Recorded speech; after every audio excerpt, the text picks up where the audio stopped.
The views and opinions expressed by the program host do not necessarily state or reflect the official views and position of Sunshine Radio DZR 1026 Manila, Suarosug Media Corporation, and Sunshine Media Network International.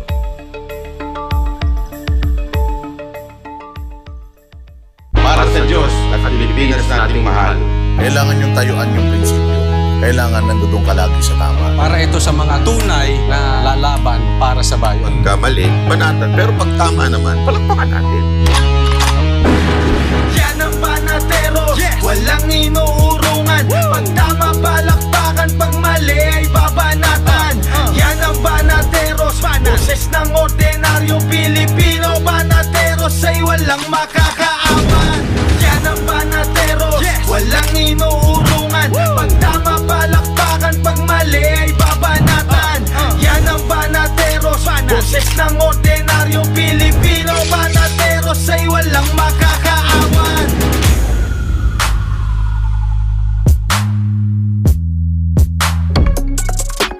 Magandang gabi, Luzon, Visayas, Mindanao at buong mundo. Kayo po ay nanonood sa Banatero sa SMNI. Ako po si MJ Mondihar. At ako naman, si Hannah Jane Sancho. Ako naman po si Boss Dada. Ako naman si Master Judea. At ako naman po si Jay Guevara. Oh, berdeng-berde, mga partners, si Jay ngayong gabi. Ngayon pong kalagitnaan ng pagragasa po ng Bagyong Christine sa Pilipinas. Kasing init din po ang mga talakayan ngayong gabing ito, mga partner. Siyempre, kasama natin sa studio ang isa po sa mga magagaling na abogado ng KOJC, walang iba, kundi si Attorney Jic Europa. Attorney, mayong gabi, sir. At nagsisilbing legal counsel ni Jacqueline Roy, actually. Magandang gabi sa inyong lahat. Magandang gabi sa mga nanonood at nakikinig sa atin. Yan, magandang gabi po. Boss Dada, unahin ko na yung tanong ha. At sa mga banateros, banat-dayo muna ako ngayong gabing ito. Attorney Europa, kasi katatapos lamang ng sinagawang Senate hearing and finally naka-attend na rin si Pastor and kasama pa yung mga co-accused, ano? And then for the longest, napakahaba ng hearing na iyon, no? Kahit suspended ang mga trabaho sa lahat ng government offices, pero tinuloy pa rin ng Office of Senator Risa Ontiveros itong hearing na to. Anong assessment mo sa naganap na hearing kanina, Attorney? Assessment in general, okay naman. Clear naman yung sinabi ni Pastor na ang hamon niya, kung may ebidensya o merong gustong kaso na i-file, ihabla sa husgado, doon niya sasagutin.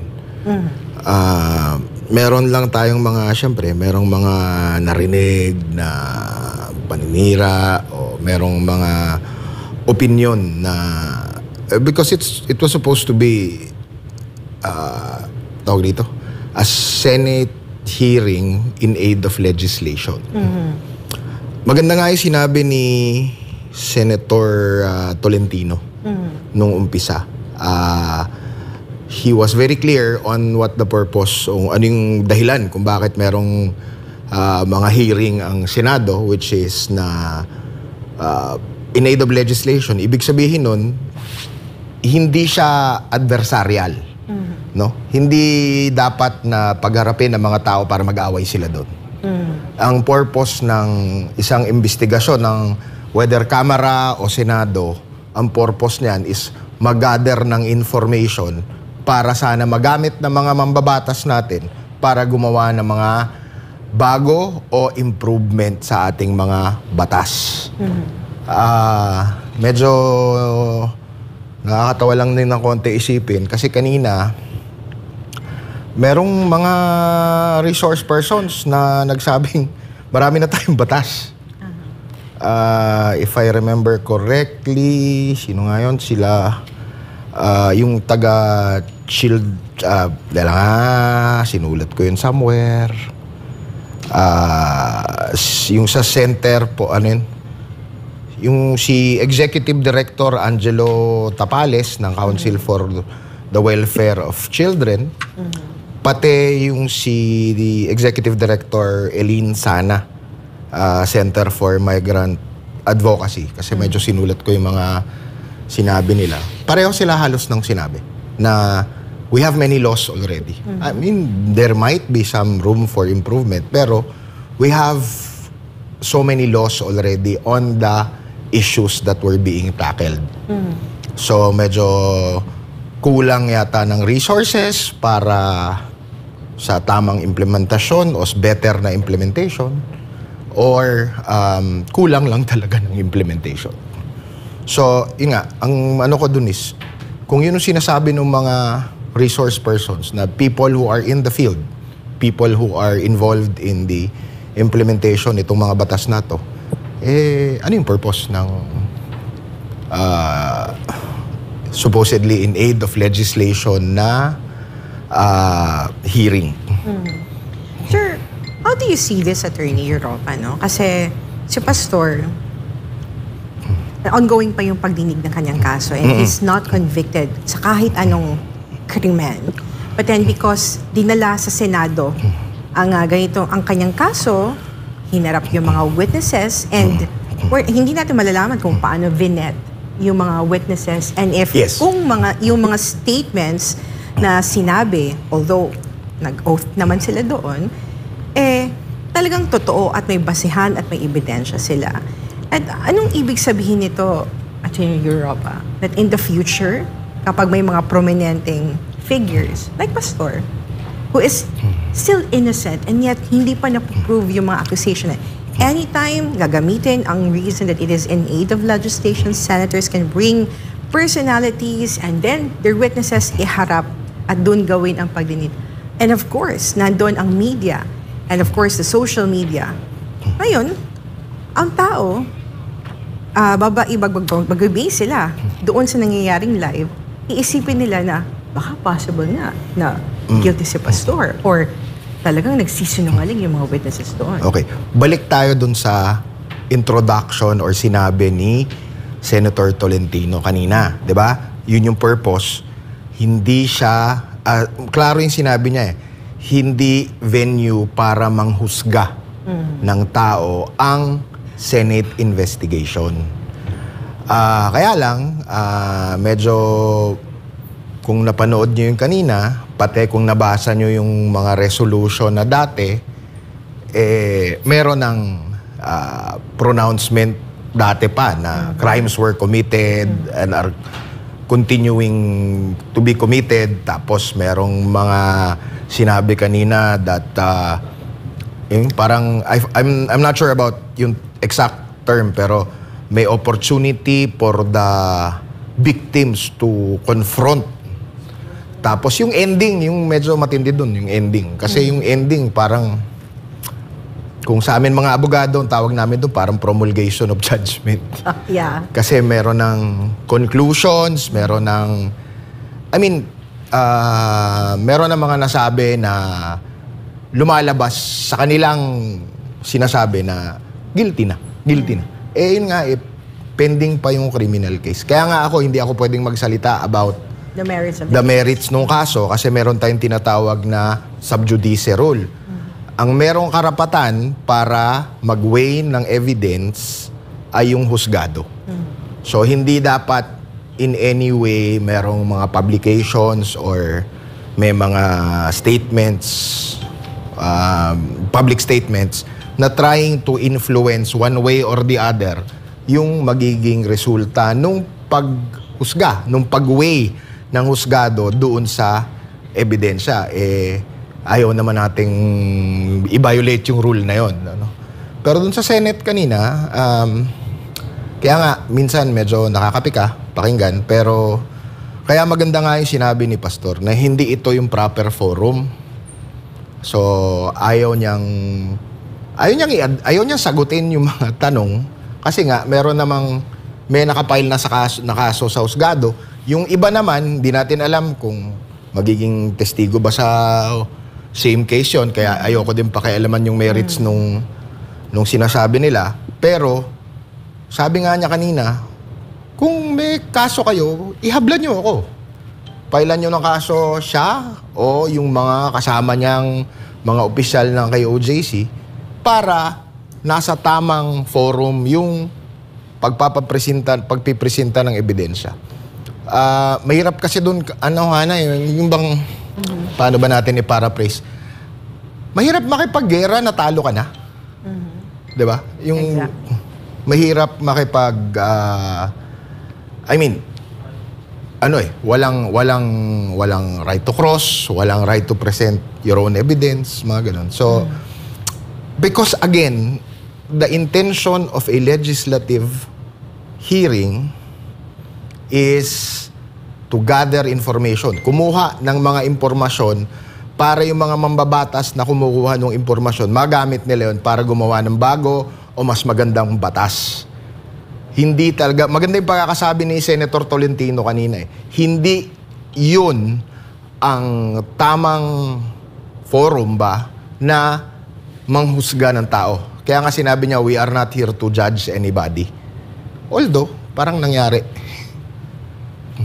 Meron ba? Opo, may mga tanong po ang ating mga partners sa Banateros Brothers. Boss Dada?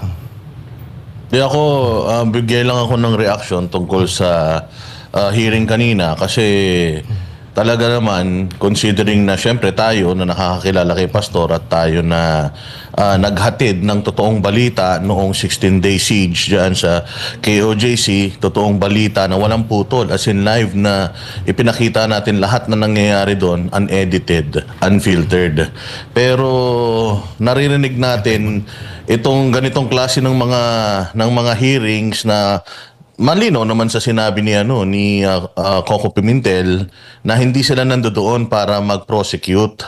Nandoon sila para mag-gather ng information. Pero nakikita natin, kailangan maintindihan ng taong bayan na naaabuso talaga. Para sa akin, personal na opinion ko, naaabuso talaga ng Senado yung kapangyarihan nila to investigate. Kasi lumalabas talaga na parang, at saka yun, kaya nila magbigay ng mga pronouncements. And makikita naman natin kanina na si Pastor Apollo Kibuloy, gusto niya magsalita at i-address supposedly yung mga accusation sa kanya, kaya lang ini-interrupt siya lagi And ayun na, katulad ng sinasabi ninyo, tali ang mga kamay ninyo dahil nga may kaso na. So hindi naman na natin pwedeng pag-usapan yung mga kaso na naisampa na sa korte dahil sa sub judice rule. Lumalabas na every time that you are invoking your right to self-incrimination, parang umiiwas ka doon sa tanong. At ang persepsyon ng magaling na senadora natin dyan sa Senado na parang kaya hindi nagsasalita yan. Yung positioning nila is kaya hindi nagsasalita at nag-i-invoke ng right to self-incrimination ng mga ito is because guilty sila doon sa mga inaakusa sa kanila na dapat talagang maipaliwanag natin sa sambayan ng Pilipino na the reason why hindi sumasagot itong mga inaakusahan lalong-lalo na dyan sa Senado, it's because hindi po yung Senate yung tamang venue para sagutin yung mga akusasyon. Unang-una sa lahat, hindi naman yata, maganda nga yung paghamon ni Pastor Apollo Kibuloy dun na if they have issues or meron silang mga accusations against me, dapat isampa nila ito sa korte at willing akong harapin lahat ng mga ikakaso nila sa akin. Yun lang po ang initial na reaction ko. Boss Dada, may sagot siya. Hindi ako sasagot. Meron lang ako. Siguro magandang maintindihan ng mga nanonood ngayon ano yung ibig sabihin ng right to remain silent at saka right against self-incrimination. Kasi nga baka merong perception na pag yun in-invoke mo, umiiwas ka sa tanong. 'Di ba? Ang ganito po yan, meron na nga kasing kaso sa husgado. Meron ng kaso sa husgado. So, ang tama na forum kung saan sagutin yung kung anuman ang mga issue, anuman yung mga akusasyon, doon sa husgado, hindi sa Senado. Dahil ang husgado ang proper forum. Because, kaya nga, husgado siya Kaya, di ba, court, where evidence will be presented by both sides. Both sides have the right to cross-examination and you can present your own evidence. And then, leave it to the judge to determine kung ano yung tama na judgment. So, kanina, kaya nga sinasabi ni Pastor, yung right against, nire-raise natin yung right against self-incrimination, pati yung ibang mga akusado. Kasi nga, ang preference natin is dun sa tamang forum sagutin. Ngayon, ano ba ibig sabihin ng right against self-incrimination, right to remain silent? Kasi, kung anuman ang sabihin nila doon sa Senado, maaaring gamitin doon sa kaso, sa court. So ang preference natin is doon na sagutin sa court, di ba? Tapos, ang importante po sa right to remain silent is yung right to refuse to testify. Kasi baka nga gamitin sa iyo. Ang equally important ho na principle dyan is you have the right not to have your refusal to testify taken against you. No? Kahit na sa husgado, meron pa rin itong right na to. Kunwari, may akusado. Hindi mo siya pwedeng pilitin na umupo sa witness stand kung ayaw niya. And baliwala yung right na yan kung wala yung right not to have his refusal to testify taken against him. So, dapat walang conclusions or walang ibig sabihin yung refusal mo to testify. Kasi nga, kaakibat ng right to refuse to testify, yung right not to have your refusal taken against you. Hindi pwedeng gamitin sa iyo yung sinabi mong I am invoking my right to remain silent. Pero ang bottom line po niyan is sasagutin dito sa nangyari kanina, ang bottom line nun is sasagutin sa tama na forum, which is sa husgado. Po, mga partners, kasama na natin ngayon sa ating panel si KOJC Legal Counsel Attorney Strailito Torreon. Sir, maayong gabi. Uy, maayong gabi and good evening everyone to all listeners and viewers of SMNI, especially Banateros. Maayong gabi sa ato ang tanan. No? I would just like to add to the learned opinion of our good friend, no? Attorney Jik Europa. Actually, the leading case there on the matter is People versus Aison, no? Where the Supreme Court actually differentiated the right of a witness to claim his right against self-incrimination from that of an accused, no? Yung witness po, kung witness ka lang sa isang criminal case, you can only invoke your right against self-incrimination when a question is propounded to you. That's the only time. But if you are an accused already, you can refuse altogether to testify. And that is in a criminal case in an actual court. How much more here in the Senate, no? Kaya nga, may motion for reconsideration actually kami doon sa regional trial court, doon sa ruling sana na inallow si Pastor to testify. And we informed the Senate, no, about it as early as yesterday afternoon. But I was surprised. I don't know. It was not even taken up in the proceedings this afternoon. Pero masaya pa rin ako sa nangyari kanina. Why? Alam mo bakit ako masaya? Why? I'll tell you straight kaagad kasi itong kasama ko magaling na abogado ito. Veterano ito.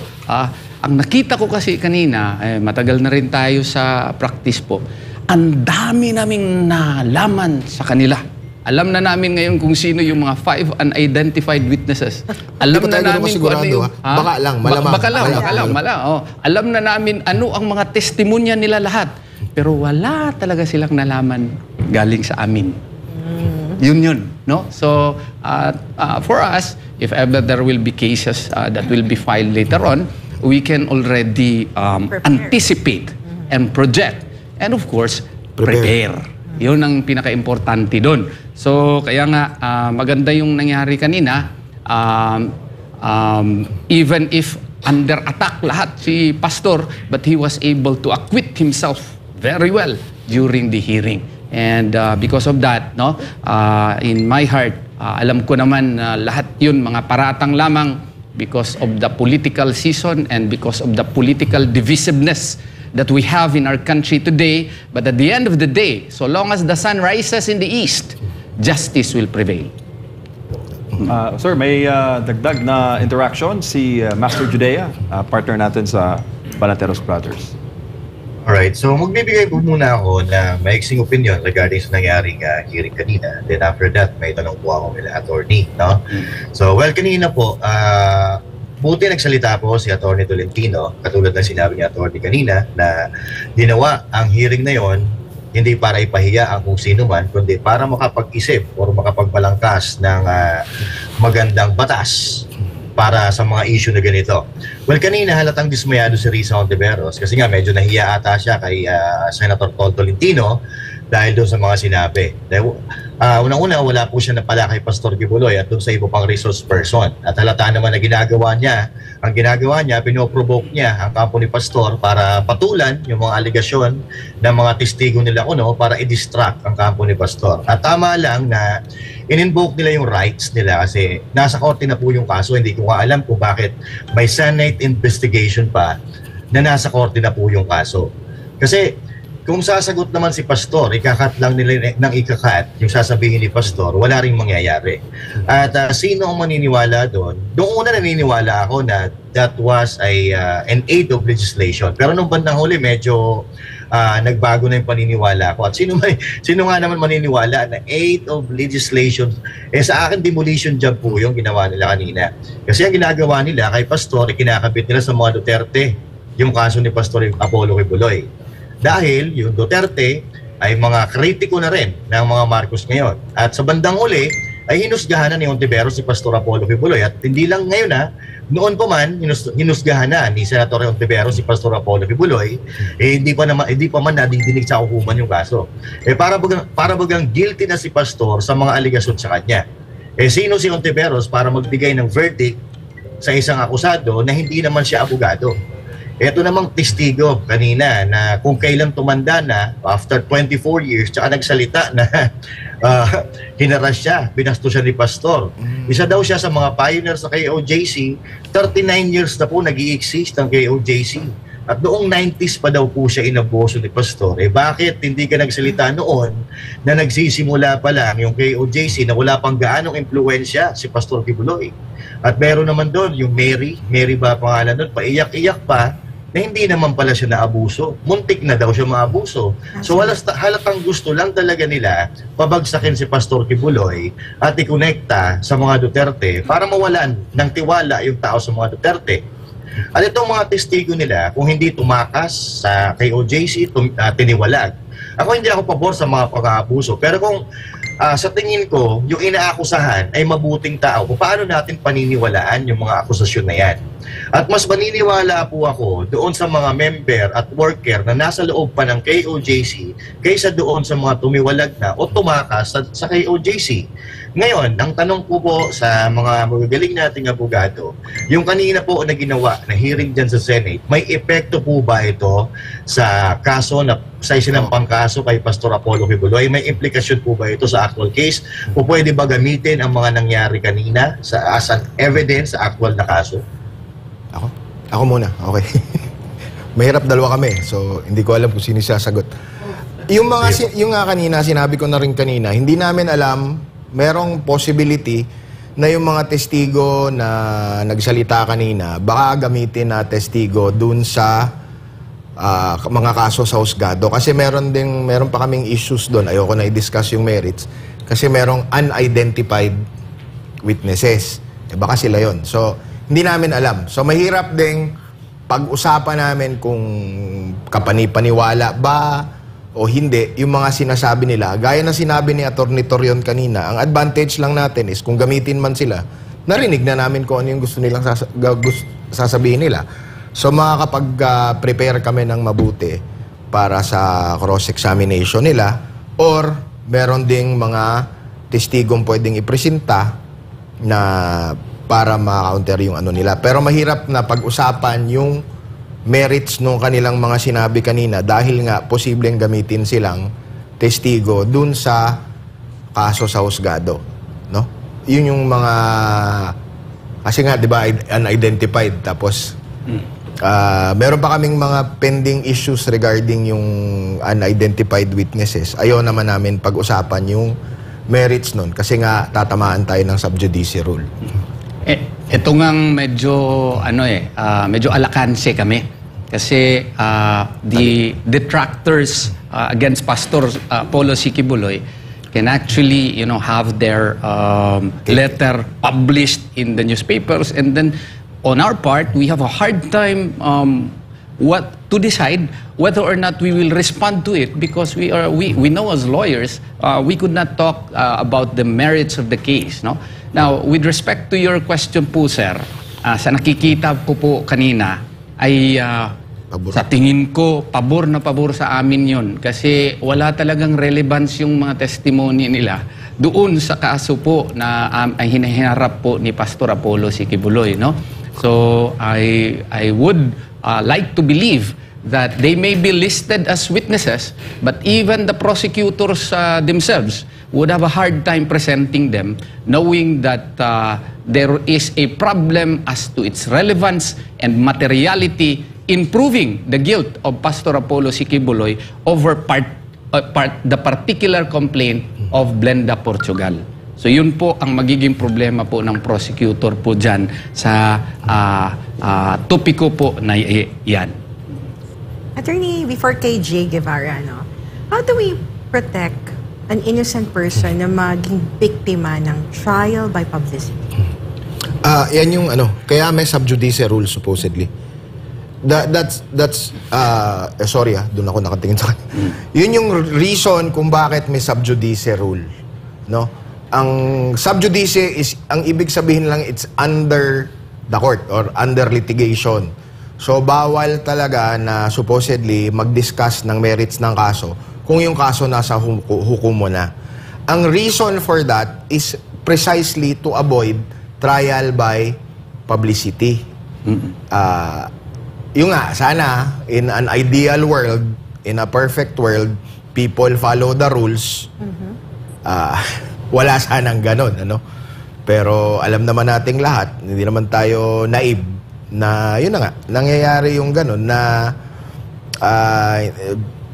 pinapublish sa or may mga ganon na nagpipresenta ng iba-ibang testigo.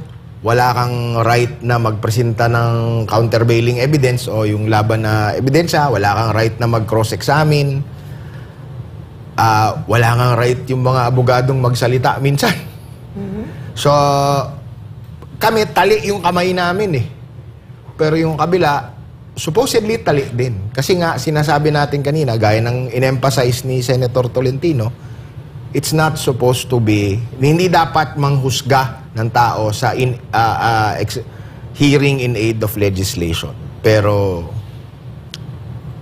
dapat sana as high-ranking officers of our government, they're supposed to be held to a higher degree of compliance, pagsunod sa ating kung sa Constitution, pagsunod sa purpose ng hearing that is in aid of legislation. Ang ganda nga nung pagkaka-explain talaga ni Senator Tolentino kanina. Ayoko na lang sabihin kung kanino siya nakatingin nung habang sinasabi niya. Okay. I think it was dedicated for somebody, sa tingin ko. Because his statements really are very important, and it emphasizes the fundamental rights that we have under the 1987 Constitution, which ought to be respected by everyone, especially if you are a senator of the land. Now, how do we enforce our right to be protected against publicized trial? Invoke it, which we did by filing the appropriate petition in the Supreme Court, and that is even pending. And we cited that likewise in the motion for reconsideration that we filed before the Regional Trial Court. Alam mo, yung aming motion, aming opposition doon sa request ni Senator Hontiveros, ang ganda po pagkagawa, may mga Supreme Court decisions pa tayo galing sa United States of America, but we respect the decision of the presiding judge, and there was even a discussion during the hearing, which I will not anymore discuss this or quote this here, but it gave us the impression na sana yun, pero iba ang nangyari. But in the motion for reconsideration, that's precisely one of the reasons that we cited, because it's grossly unfair on the part of the accused to be subjected to that publicized trial which just happened. Kung hindi lang magaling si pastor, masyadong prejudicial yung mga questions. Biruin mo, not even one resource persons came from our side. And all the rest of the resource persons are in favor of the accusers. Di ba? And then, wala man lang mention about the abuses committed against the KOJC. 16 days ka doon ni isang tao, wala man lang nag-surrender sa'yo. Tapos magsasabi ka na naman uli na we still have the plan, you know, to visit them again because the investigation is continuing. My golly, you have been there for 16 days, meron daw nag-surrender sa'yo on the first or second day, napasok ka. Akala mo, ano yun, qualified human trafficking. Hindi pala. Ngayon, bala ka naman, you are still undergoing investigation because there are still victims there. Niwala man lang one member. We have 7 million members, and there were more than thousands members there who were present during the 16-day siege. Not even one was invited. So, and only the side of the complainants were there. Well, if you are a senator of the Republic, with due respect to the good senator who headed that investigation, you should at least give the semblance of fairness. To my mind, with all honesty, even the semblance was not there. No? There was even no mention about the pendency of the motion for reconsideration that we filed. And that is precisely the reason why we had that, we were anxious about the hearing because it might be so one-sided. There was even prejudgment. It was the only hearing in the world that I have attended in my more than 26 years of lawyering, where a promulgation of judgment was rendered less than 1 minute from the last witness who testified in this case finished his testimony. Imagine that. Wala pang 1 minute, meron na siyang promulgation of judgment.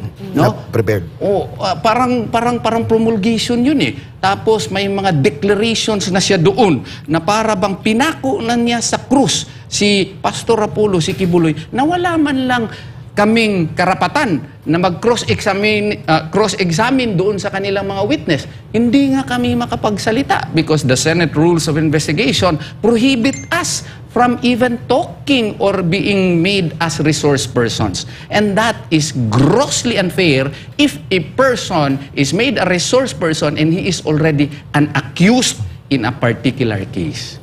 And that is precisely the danger that we were afraid of. Pero magaling si Pastor eh. Maganda pagkasagot niya. So yung danger, naging advantage sa amin. Anong advantage? Alam na namin lahat kung anong mga testimonya nila. So thank you very much. Alhamdulillah. Yes, pero lang gusto idagdag doon yung sinabi ni Attorney Torion na nagkaroon ng, parang sinabi ko na rin kanina, di ba, nagkaroon ng parang promulgation of judgment. Oh, yun. Yung promulgation of judgment, nangyayari sa criminal case, sa ending. Yung judge, babasahin yung decision ng judge. Sabihin ko sa inyo, nasa rules natin yan, na ang promulgation of judgment, mga 90 days yes. from the date na nag-rest yung lahat, yung defense, or kung may rebuttal or what. Basta 90 days from the date na nasubmit for resolution. Ganun kahaba. Bakit? Kasi nga dapat yung husgado, titingnan yung ebidensya, iwiweigh, titingnan kung sino yung nagsasabi ng totoo, sino yung nagsisinungaling.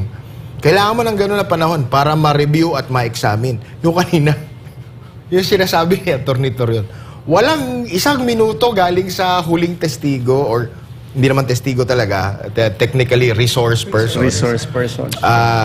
Ayun na, meron ng ano nga ang judgment sa Tagalog? Hatol. Hatol. Meron ng hatol. Meron ng basically dineclare ng guilty si Pastor at ang mga kasama niya. Yun nga yung medyo masakit doon. Kasi nga taliwas doon sa sinasabi ni Senator Tolentino at sinasabi naman ng Korte Suprema natin sa iba-ibang desisyon na ang pakay ng ganong klaseng investigasyon kumuha ng impormasyon para pwedeng gamitin para gumawa ng bagong batas or gawing mas maganda yung mga batas natin. Points well taken to the esteemed lawyers natin yung mga kasama ngayon. May tanong si Jay Guevara ng Banateros Brothers. Jay. Yun, magandang gabi po sa ating lahat. Siguro hindi na ako magbibigay na lang po ako ng opinion sa mga Alam nyo, marami nga tayong nababasa ng mga komento ng mga netizen mapatungkol dyan sa kaso or sa hearing na yan ng Senado. Marami nga akong nagsasabi ng mga kababayan natin na bakit ayaw nyo pa yung dalhin sa korte? Bakit andyan pa rin kayo? Napaghahalataan na kayo na na ginagamit nyo lang si Pastor para sa mga politics sa propaganda nyo.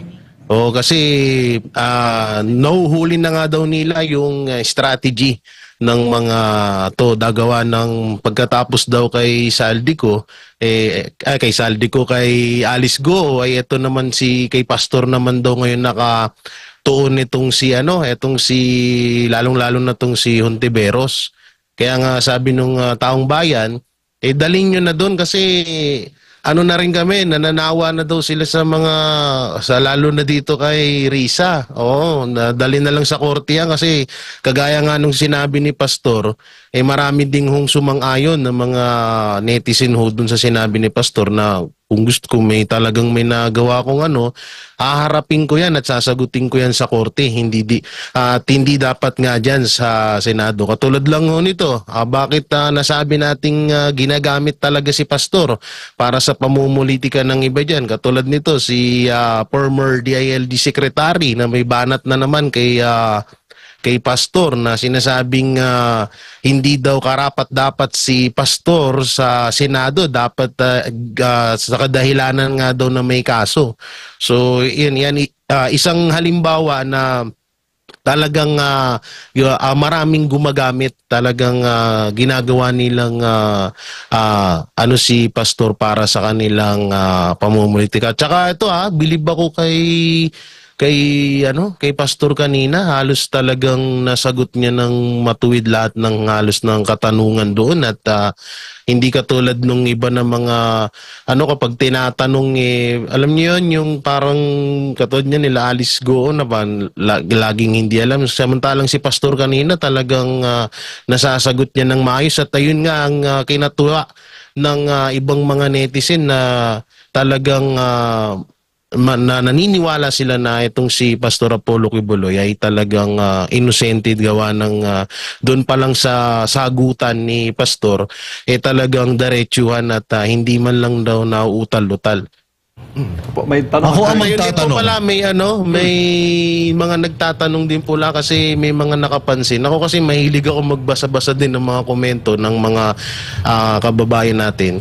Medyo napansin nila na medyo pumayat si Pastor. Sabi ni medyo naaawang-awa sila kay Pastor ng pumayat daw at talagang medyo parang pinapabayaan daw po ata doon sa ano po ba ang talagang latest na kalagayan ni Pastor doon sa loob, sabi nila?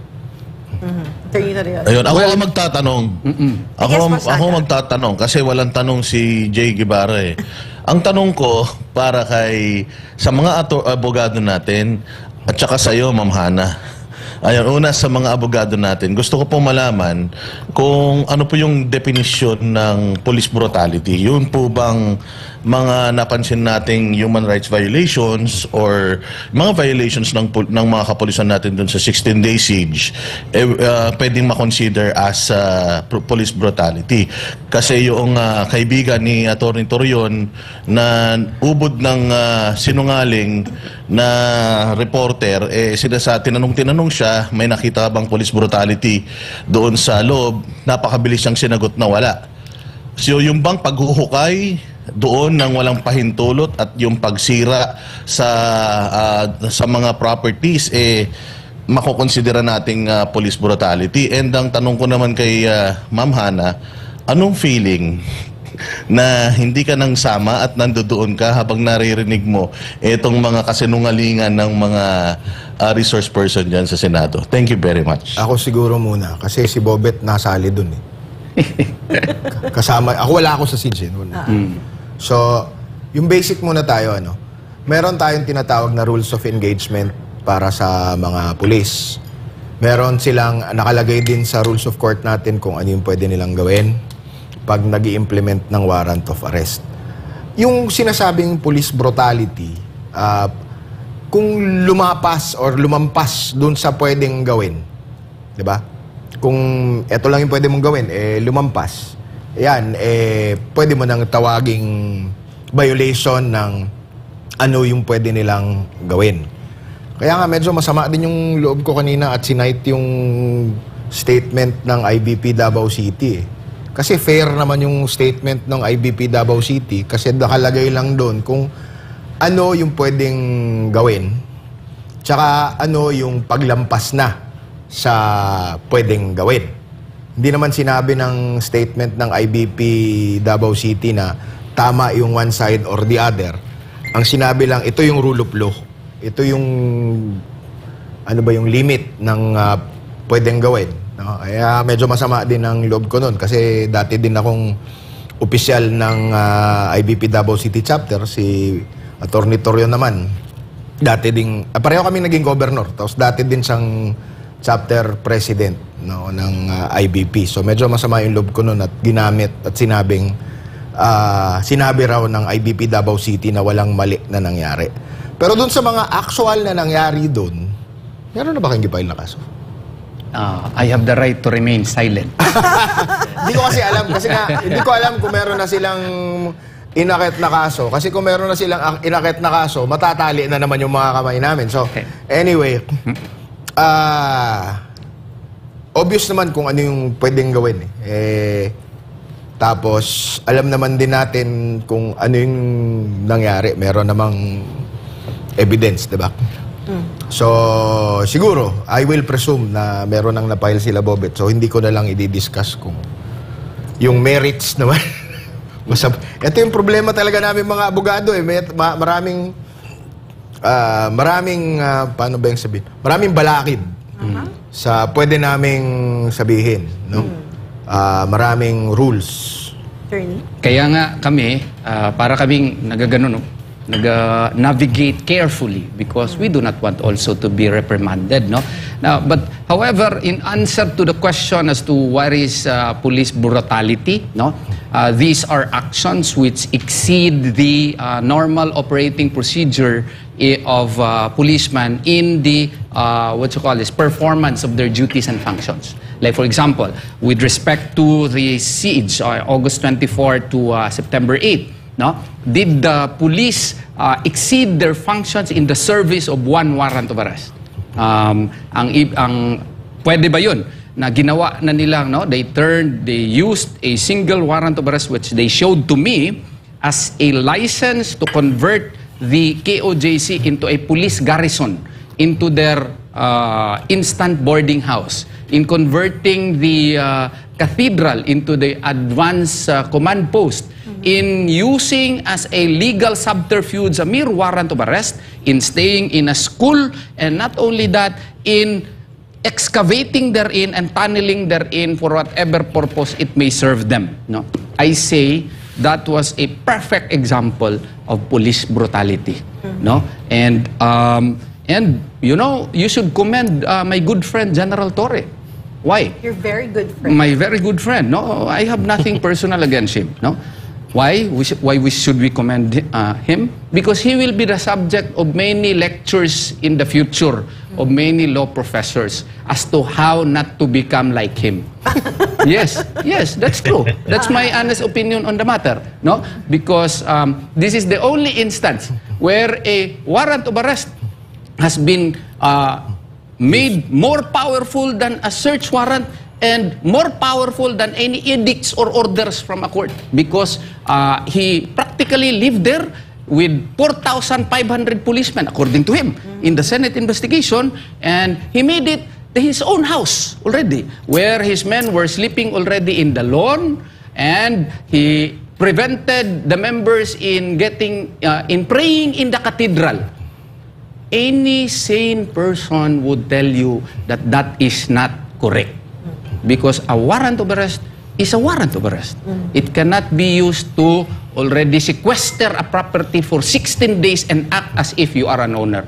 My good friend General Torre may have an opposing opinion about it, but I also have the right to express my own opinion. You filed a case against me for sedition anyway, punishable by reclusion temporal. No? So I also have the right to express my opinion on the matter. So, mali po yun, General. Wala lang siguro nakapagsabi sa iyo, pero ako na po nagsasabi sa iyo, huwag po niyong gawa. Huwag niyo pong gawaing model yung ginawa ni General Torre. Magkaletse-letse talaga ang buhay ninyo. Sa tanong ni ng aking magiting na kaibigan, si Attorney Jiktik, kung may na-file na ba ako na kaso, unlike him, no, I do not announce or telegraph my moves. Abangan na lang ang susunod na kabanata. Ayun. Hindi yun writ of possession. Hindi yun writ of possession. At dahil tinanong din ako ni Boss Dada, alam mo, Boss, habang nandun kami, of course, we respect lahat ng mga resource person, whatever ang kanilang mga emotions, statement, karapatan nila yan sabihin. But kami, na nandoon din tayo, na nandoon sa siege, kahit hindi ako magsalita, Boss Dada, videos, pictures, hindi magsisinungaling. Our proof, ebidensya natin na meron talagang police brutality. Name it, physical, emotional, psychological, kay bata, matanda, IP. Sakop na nila lahat ng sektor sa brutality na naranasan. But then, ito, based on my experience because I was there, I witnessed it. And then, yun nga, nirespeto natin yung pahayag nila kasi gaya na sinabi niya, limited ang kanilang naging access sa information daw at that time. But then, videos were there. There was 24/7 coverage of SMNI. From there, alam ko, marami akong kasamahan na reporter dito sa Manila who are very creative. Although wala sila, but they're creative enough to get information from the videos na nakikita nila, from their own interviews. They can assess that there is indeed police brutality.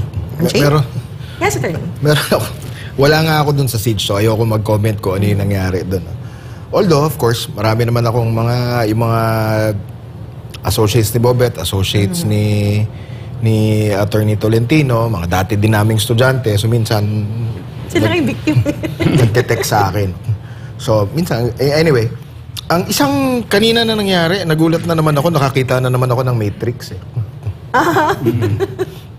Ako sa haba din ng panahon na yan, maganda. Naging abogado ako sa experience ko.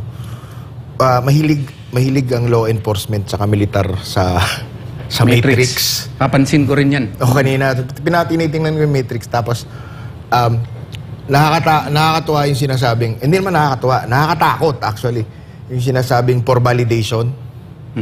Kasi ano ba ibig sabihin ng for validation? Ewan ko kung yun yung sinasabi nila kanina, pero sa experience ko kasi, pag sinabi ng militar or ng isang pulis yung for validation, ibig sabihin wala pang ebidensya yun.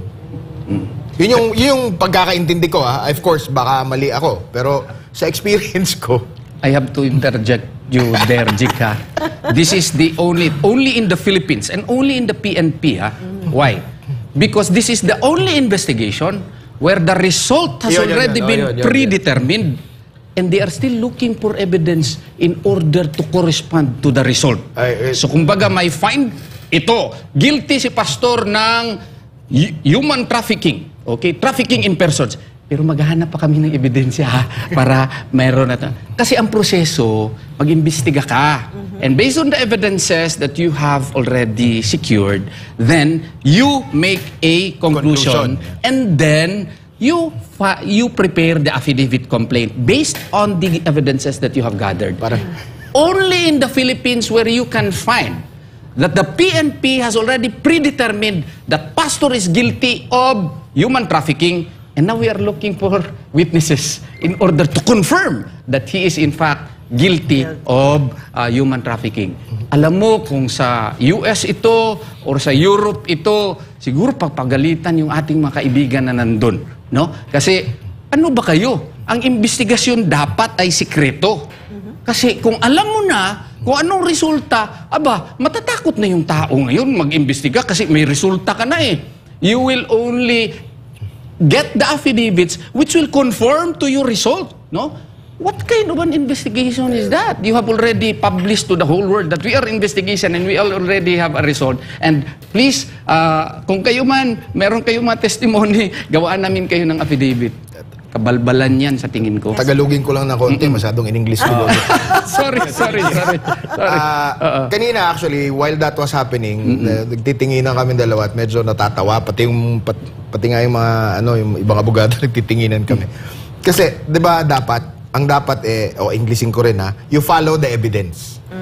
Meron ka nakuhang ebidensya, yun ang sundan mo yung ebidensya, mag-gather ka ng ebidensya. Gaya na sinabi ni Atty. Torion, maghanap ka ng ebidensya, pagkatapos, pag nakahanap ka na ng marami-raming ebidensya, base sa ebidensyang na naipon mo, doon ka magtitingin at magsasabing, ay, ganito yung nangyari. Base sa ebidensya. Hindi yung sinabi mo na, ito yung nangyari, hahanapan mo pa ng ebidensya. Natapos na yung objective, yung term na ginamit nila kanina, di ba? Para natapos na yung objective, tapos susunod yung ebidensya. Hindi dapat ganun eh. Dapat yung ebidensya ang susundan. At yung ebidensya ang magiging basehan ng conclusion. Hindi yung conclusion na naunatos. Opo, attorney, paramihan ba raw, sabi ni Elaine ng Hong Kong, sa korte po ba, paramihan po ba ng testigo? Hindi naman ganun. Meron tayong tinatawag na palagay quantity. ko paramihan ng guhit. Anyway, general naman to. General discussion. Okay, iba yung okay. quantity. Sorry. Iba yung quantity sa quality. No? Gaya niya, iba-iba yung sinasabing weight ng ebidensya. No? Meron akong mga kasong naging ganyan, sangkatutak yung pinresintang ebidensya na ito daw si Tarpulano ang bumaril kay Juan. Dami. 3, 4, gano'n. Nung in-examine ng forensic, yung bala na nakuha na nakapatay dun sa namatay, hindi nag-match dun sa sinasabi ni Juan na baril niya. Ni Tarpulano na baril niya. Ayun. Marami yung nag-testify. Pero ito naman, forensic evidence ito eh. Ang sinasabi nga natin, sa CSI ko ba napanood? Diba? Objects will not lie. People will lie, but objects will not lie. So, marami, quantity, pero ito naman, quality. So, it's a mix of that. No? Courts will take into consideration not just the quantity of evidence, but also the quality or yung weight na pwedeng ibigay sa isang sa ebidensya or sa testimony ng isang tao. Ito ang maganda kung dalawang professor yung nag-i-explain, no? Yung ebidensya kasi meron niyang dalawang batayan. Ang una, i-determine mo muna kung admissible ba siya. Admissible, whether or not the evidence is admissible. So, kung if a person is capable of perception and that perception can be, relayed to the court, then his evidence, he can be a competent witness and anything he says will be admissible in court, no? Pero meron ding, sabi ng ating kaibigan, weight of evidence. Kung pwede ba itong paniwalaan. So, hindi po yan paramihan. Pero kung paramihan, pwede siguro tayo, 7 million yung member si Pastor. Oo. Pero ang kino-consider po ng korte, circumstances ng tao, kung totoo ba itong sinasabi niya, kung circumstances of time, kung nandun ba talaga siya, circumstances of place also, no? So, lahat po yan, i-considera ng korte to determine the weight of the evidence. Baka may relationship siya doon sa akusado, o baka binayaran siya, o marami nga sila, pero lahat naman sila, binayaran lahat, walang weight yun, okay? Tapos, baka naman best friend niya, o lahat yun, mga kaibigan niya, mga witnesses yun. So, the defense also can also highlight that in order to lessen the weight of the evidence. Meron yung prinsipyo na, na sinasabi minsan, no? Evidence may come from the lips of a credible witness, but it has to be credible in itself. No, meaning to say, ang ibig sabihin niyan kahit na nga, wag mo na natin pag-usapan sino yung nagsabi. Doon na lang tayo sa ano yung sinabi, kapani-paniwala ba? No? Gaya nung kunyari, ang sinabi ng tao, lumipad siya, di ba? Kahit na judge pa yung nagsabi, lumipad siya. Credible yung witness, pero incredible yung sinabi. Kaya nga, evidence must not only come from the lips of a credible witness, but must be credible in itself. Taka yung tatagalugin ko na naman yung in-explain ni Bobet. Mahilig kasi mag-English. Hindi. Yung sinasabi niya kanina na ang basic requirements ng evidence is tinatawag na yung admissible o hindi. Di ba? Ang tawag dyan, competent. No? Tsaka yung kabila naman, at the very least, relevant. So, kailangan una, relevant, may related siya dun sa kaso, no? Meron siyang, ang relevant is evidence that tends to prove or disprove the probability or improbability of a fact in issue. Eto na, professor na naman eh. Yun nga, kung meron ba siyang relasyon dun sa kaso. Yung competent naman, katanggap-tanggap ba siya? No, bakit? Kunwari, sa batas natin, yung pulis, walang search warrant, pinasok yung bahay, may nakita siyang shabu dun. Relevant? Yes. Admissible? No. Yun ang isang mahirap sa huwes, no? Dahil sa training ng huwes, abogado ang huwes, di ba? Sa training kailangang hindi niya pansinin yung ebidensya na kahit na sabihin mong may katuturan, di ba? Relevant siya. Pero dahil sa maling paraan kinuha o sa maling paraan na retrieve ng police or ng kung sino man yung law enforcement, hindi pwedeng tingnan. Di ba? Minsan mahirap maintindihan para sa layman, no? Kung bakit ganun, bakit yun naman pala, may nakuha namang shabu. Ang dapat maintindihan ng mga tao hindi yan para sa kanya lang para yan sa ating lahat. Kasi kung pagbibigyan mo dito sa kaso na ito, papayagan natin ito. Pero paano yung susunod? No? Nakakasiguro ka ba na pag mali yung proseso ng pagkuha ng ebidensya, planted ba yan o hindi? Diba? So yung mga rule na ganyan, para yan sa protection nating lahat. Hindi para dun sa isang particular lang na kaso. Attorney, yun ba yung naririnig natin sa mga balita na katagang fruit of a poisonous tree? Yes, that's from the case of Stonehill versus Jokno. Alam namin yung kaso na yan. Kaya yung sinasabing the fruit of the poisonous tree, kasi kahit na medyo relevant nga siya, pero yung puno kung saan siya nanggaling, yung paraan ng pagkakakuha sa kanya, mali. Violative ng ating Constitution. Kasi nakalagay din sa Constitution natin yan, sa Article 3, Section 3, no? Exclusionary rule. Parang, I'm not too sure about the actual section. Na yung mga ganun na ebidensya is inadmissible for any purpose and for whatever, or in any proceeding. Hindi po talagang pwedeng gamitin ang ebidensyang, tama, 3 nga siya, kasi violative ng Section 2. Yung guarantee ng Constitution na ang tao kunyari may search, kailangan talaga may warrant na inisyu ng court or dun sa mga allowable na warrantless. Meron palang punto kanina na dapat pala pag-usapan. Yes, sir. Yun ngang surrender ba o arrest. Alam mo, para wala ng dito. Tama yan. Oo, yun. Whether Pastor Apollo Sikibuloy surrendered or was arrested, no? I think tingnan na lang po natin yung return na ginawa ng pulis. May copy ka dyan? Actually, pinakuha ko. Kasi at the time when we were in Camp Crame during that time, the CIDG was preparing the return, and then the alleged, the officer who was there, the highest officer, said, okay, we will frame na the return. I think we are all in agreement that he surrendered, no? Voluntarily? Okay, so we will state that in the return.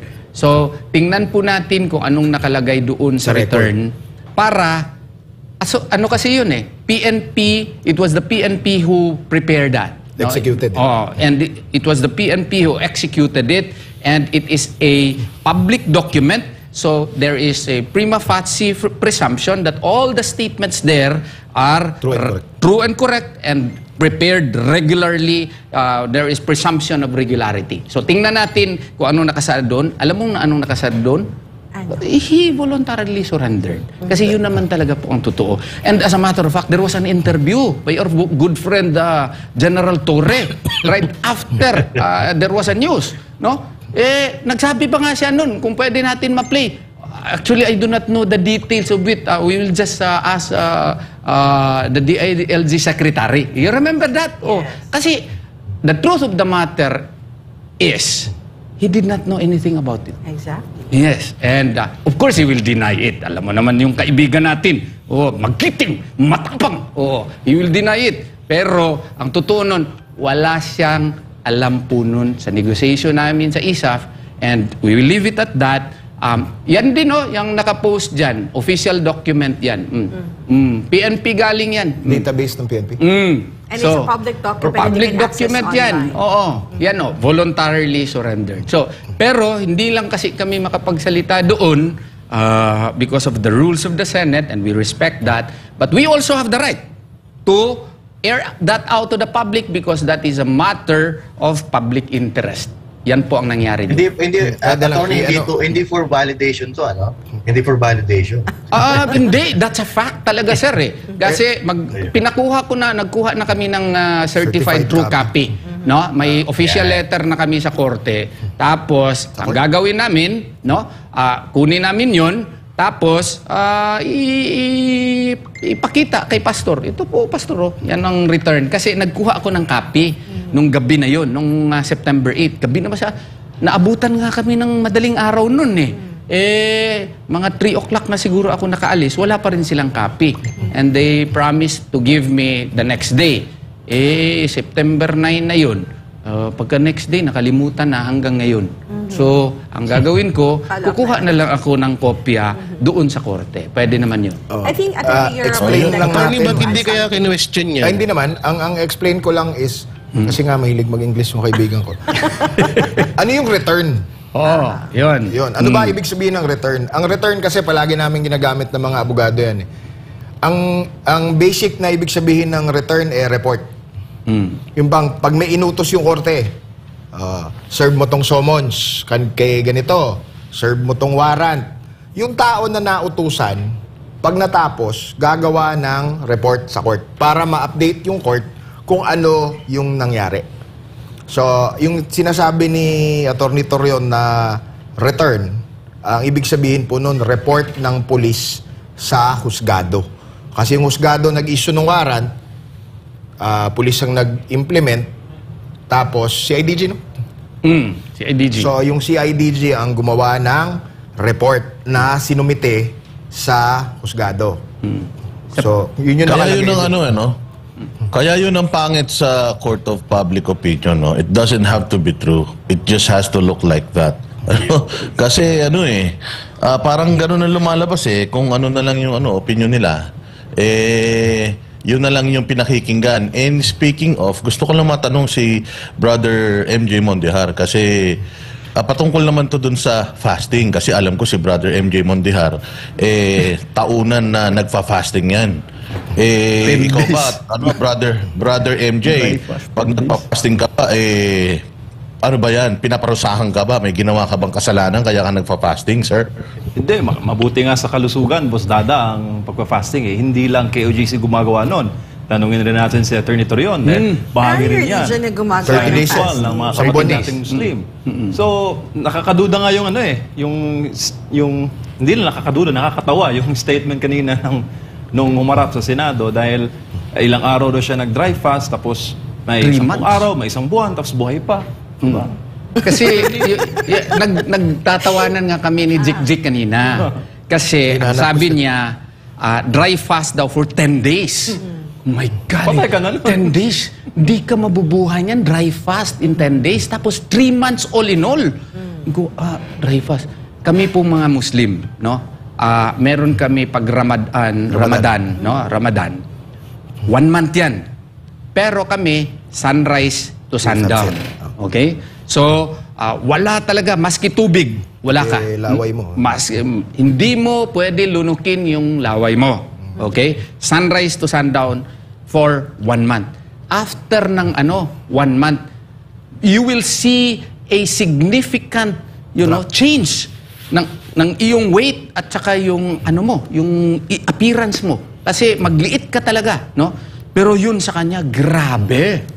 10 days dry fast, buhay pa siya, no? And sabi nga ni Jik kanina, ginugol niya, how long would a person live if he fasts? Without water. Without water, without food.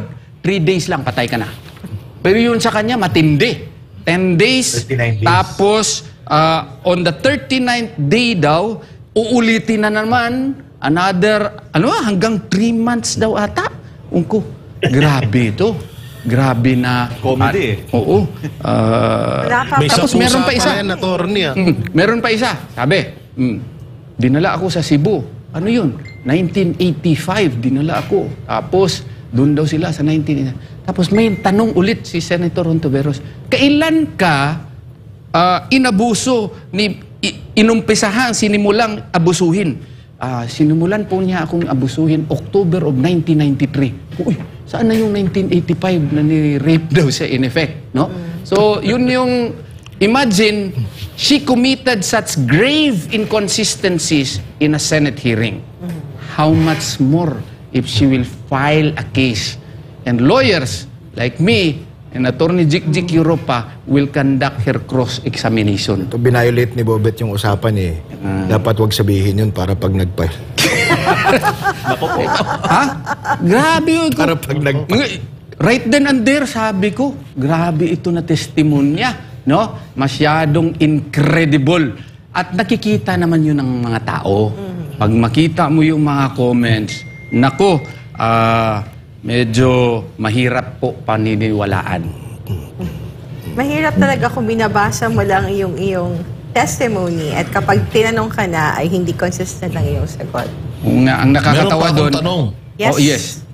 Ma'am Hana, kasi ilang buwan na rin kaming nag-show dyan sa SMNI. Pero hanggang ngayon, wala pa po kami nakikita naka-M16. Saan nyo po tinatago yung mga naka-M16 dyan sa building na yan? Kasi di ba na-mention kanina yung private army at yung mga angel of death, Attorney Torreon. Yeah, kanina nga, yung signal batalyon, ang unang tanong ni Pastor sa akin, Attorney, unsa man ang signal batalyon? Hindi ko alam. Hindi ko alam, Pastor. Akala ko nga bagyo lang ang may signal. Oo, kasi kada mayroon siya, magtataka siya. Di ba? Palang siya, Attorney, unsa man ang signal batalyon? Pastor, hindi ko alam ano yung signal batalyon. No? Actually, yun nga ang maganda doon. Kasi marami tayong nalalaman na mga tales against Pastor Apollo Sikibuloy. And it was all revealed in the open, which made us really not only surprised but amused. No?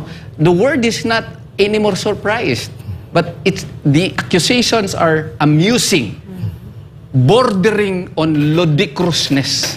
Yun yung ano po. Kala ko insanity. yun po ang honest opinion namin doon. At saka kanina nga, kaya ako natagalan, kaya sorry talaga, Jik, na na-late ako. Kasi ang daming lively po yung naging usapan po ni Pastor. At saka nagsabi nga niya, Attorney, imagine, Attorney, 200 na daw ang aking, nagalaw. Oh, grabe, Attorney, no? 200. Pero masaya ako, Attorney. So, bakit ka masaya, Pastor? Masaya ako, Pastor. Masaya ako, Attorney. Bakit? At least ngayon, wala nang magdududa na ako ay bakla. O, sabi na.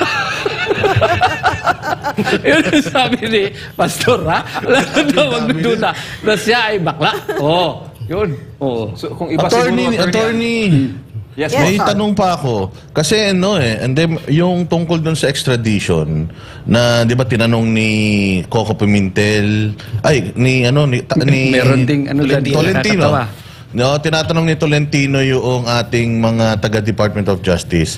At sinasabi nila na wala daw connect yung dismissal nung kaso doon sa Amerika dito sa Pilipinas dahil hindi naman daw kasama sa kino-complain yung na kasamahan natin doon na nasa Amerika yung nag-plea deal. Hindi ba sinasabi din nila nung nakaraan na they will use that yung plea deal niya doon dito sa Pilipinas? So ano yun? Ba't parang contradicting? Actually, ang nagsabi na gagamitin nila, with all due respect, si DOJ Secretary Rimulya. Sabi niya, we will use that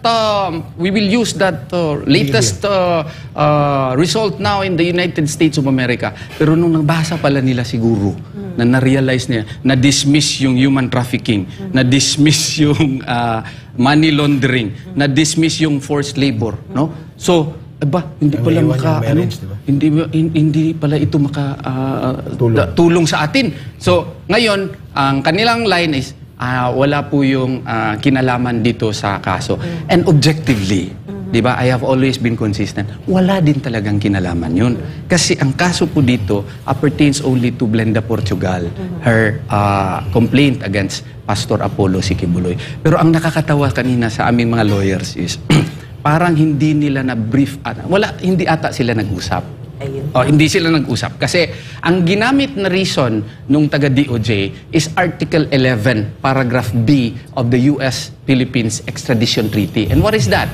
No? Yun yung the requested state has the option to postpone the, extradition process if there is already an undergoing prosecution or trial affecting the subject. Yun ang kasi duda ko nun, ang gustong marinig nung hearing officer ng mga senators is when would Pastor Apollo Sikibuloy be subjected to an actual extradition process, no?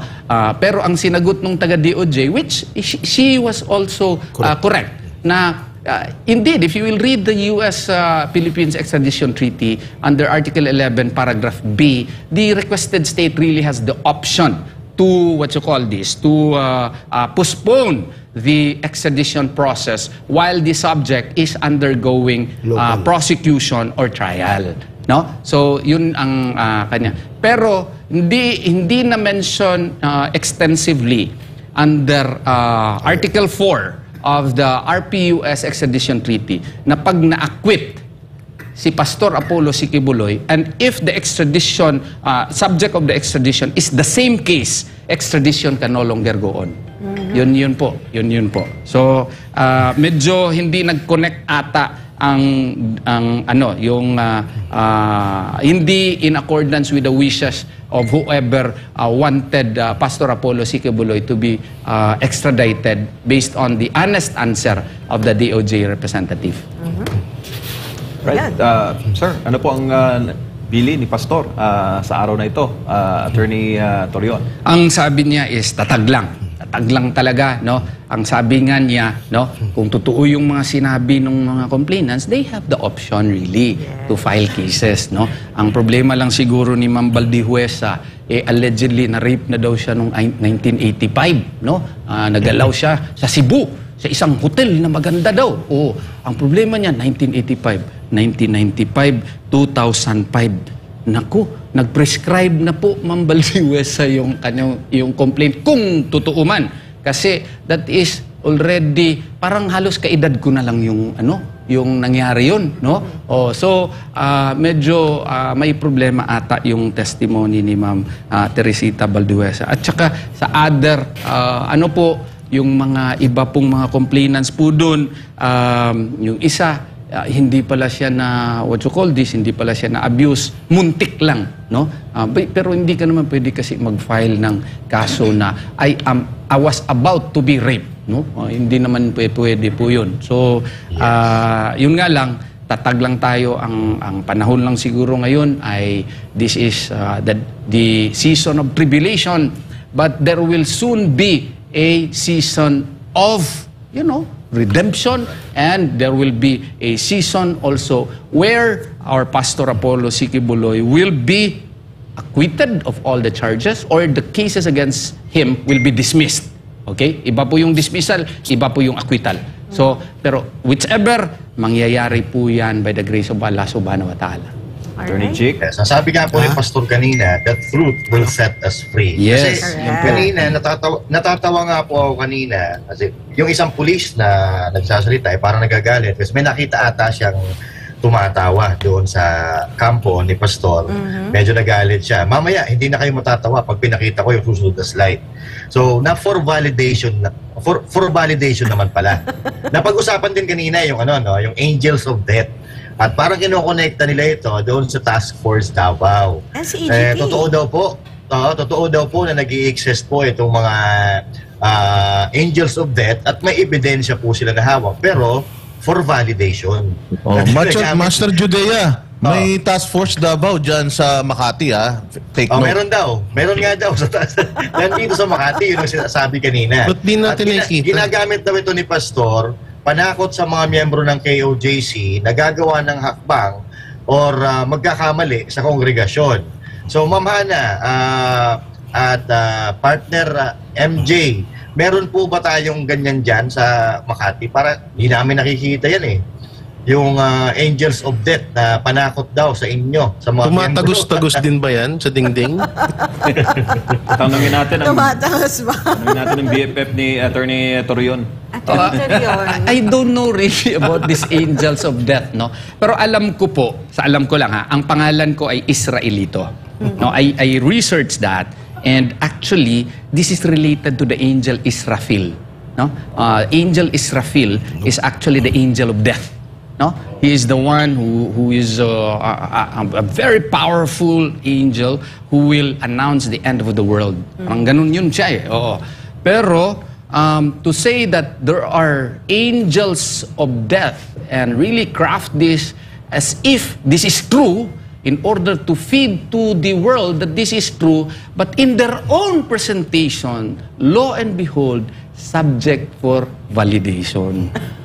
Yan ang problema. Sinisiraan mo na yung tao na meron siyang private army, meron siyang angels of death, pero subject for validation. Para bang sinasabi mo, yung pulis na nagsabi na iyon, ay siya po ay unprofessional, pero subject for violation. Validation. Validation pala. Oh, diba? Unfair yun masyado sa subject ng iyong accusation. Sinasabi mo na, meron siyang private army, may pinapatay pa siya ng mga tao, pero subject for validation. Bakit hindi kaya yung PNP matuto na isara ang kanilang mga bibig at para gawin ang kanilang investigation and file appropriate cases, and we will face them in the prosecutor's office. No? I think a PNP chief has to remind the police officers that when you are still in the investigation process, you should not announce it to the whole world. Kasi kaming mga defense lawyers, masisiyahan kami.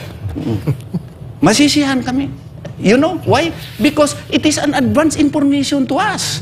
Okay? And in advance information to us, then we would be able to find all the possible defenses in the world. MJ? Yeah, Attorney Jake, last message mo, sir. Kasi wala tayong oras, Attorney Jake. Last message sa mga nakikinig, no? Ang hinihingi lang po namin antog, kung ano man yung naririnig ninyo sa media, galing sa Senado, you take it with a grain of salt. Mag-evaluate po kayo na sa sarili ninyo kung kapanipaniwala ba yung mga naririnig ninyo, no? Tsaka wag po tayong maniniwala bigla sa akala. Marami na pong nadidisgrasya sa akala. Tsaka yung mga sinabi ni ganito, sinabi ni ganyan, no? Kaya ang maganda sigurong iwan natin sa mga nakikinig ngayon at nanonood, magkaroon po tayo ng sariling pagtanaw or paghusga sa sariling pagtingin sa mga kung ano-ano man yung mga naririnig natin at napapanood. Mas maganda po yung hindi tayo madaling maniwala. Alright. Boss Dada, Master Judea, any final words for tonight? Ikaw muna. Ako, ang mensahe ko lang dun sa best friend ni Dean Torion na si Edith, kasi sinabi niya na doon daw sa may KOJC plastic daw yung lawn, kasing plastic daw ng mga tao doon. Kasi para sa akin, kung merong plastic doon sa loob, nagkaroon lang ng plastic pala doon sa loob nung pumasok ka. Kasi sa dami ng nakita mo doon, sa dami ng mga na-experience mo doon, nakuha mo pang magsinungaling. Kaya congratulations sa'yo. Yun lang ang masasabi ko. Ang gaba, dili magsaba. Yun.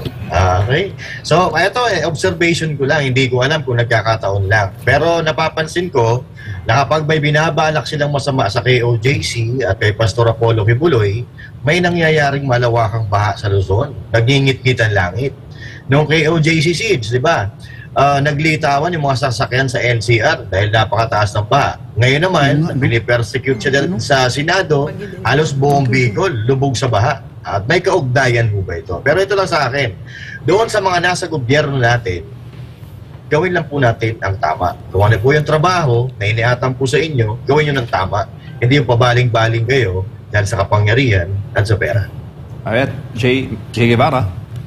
Yun, basta sa akin, ngayon pa lang panalong-panalo na si Pastor dahil unang-una panalong-panalo siya sa kanyang mga member sa KOJC, sa puso at isipan nito.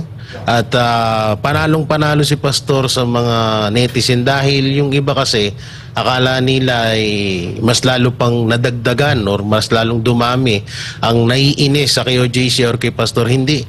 Mas lalo pa pong lumawak at mas lalong dumami pa ang nagmamahal sa KOJC, lalong-lalo na kay Pastor Apollo Kibuloy. Kaya ngayon pa lang panalong-panalo na. Alright, thank you mga partners. At para naman sa ating Christmas countdown, ngayong araw, 63 days na lamang mga barateros. Yun. Mga partners. Pasko na.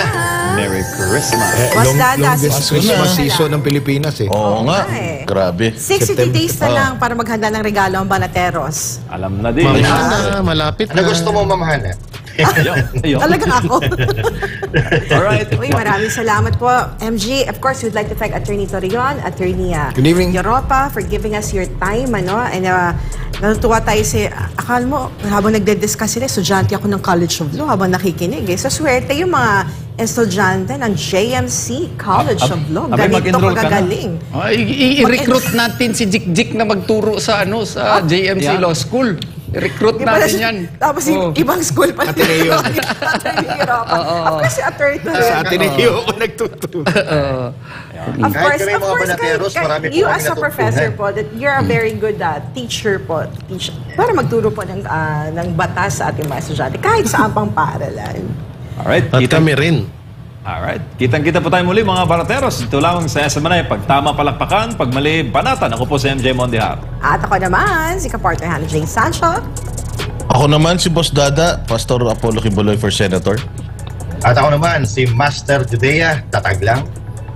At ako naman po si Jay Guevara. Para sa Diyos Positive. at sa Pilipinas, Nating mahal. Para sa Diyos at sa Pilipinas nating mahal. Kailangan yung tayuan yung prinsipyo. Kailangan nandudong ka lagi sa tama. Para ito sa mga tunay na lalaban para sa bayan. Kamali, banatan. Pero pag tama naman, palakpakan natin.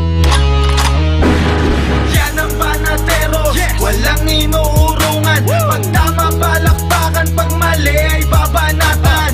Yan ang banateros, boses ng ordinaryong Pilipino. Banateros ay walang makakaawan. Yan ang banateros, walang inuurungan. Pag tama palakpakan, pag mali ay babanatan. Yan ang banateros, boses ng ordinaryong Pilipino. Banateros ay walang makakaawan.